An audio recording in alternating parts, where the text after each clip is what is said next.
Pourquoi la santé aujourd'hui et pourquoi faire une annonce aussi importante? Parce qu'on sait que c'est la préoccupation première des gens et on sait à quel point la situation dans la Naudière-Nord est difficile. Un petit rappel, bien sûr, de cette situation dramatique.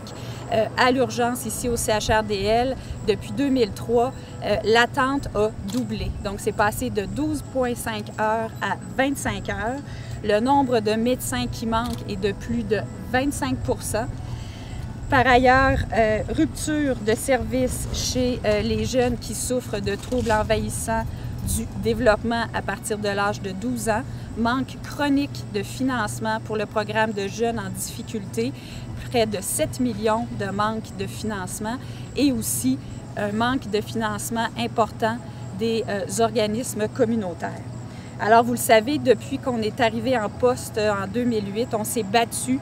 On a rappelé à quel point le manque de financement, l'inéquité dont souffre la Naudière est vraiment un problème flagrant. C'est une injustice et on s'est battu pour le dénoncer, mais malheureusement, le gouvernement libéral n'a apporté aucune solution à ce problème d'inéquité depuis 2008. Et on est très heureux parce que oui, on s'est battu et il y a des gens qui ont emboîté le pas. Madame Thérien les représente.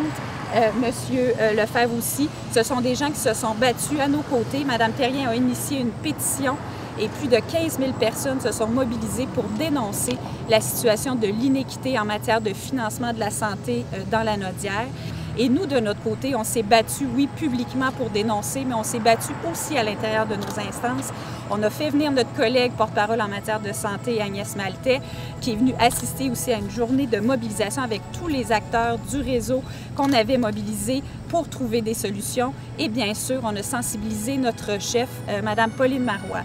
Et aujourd'hui, on est très heureux de vous faire cette annonce forte de notre campagne électorale, qui est que le Parti québécois, s'il obtient la confiance des citoyens et des citoyennes, va rétablir, c'est un engagement ferme, va rétablir l'équité dans le financement des services de santé et sociaux dans la Naudière. Et,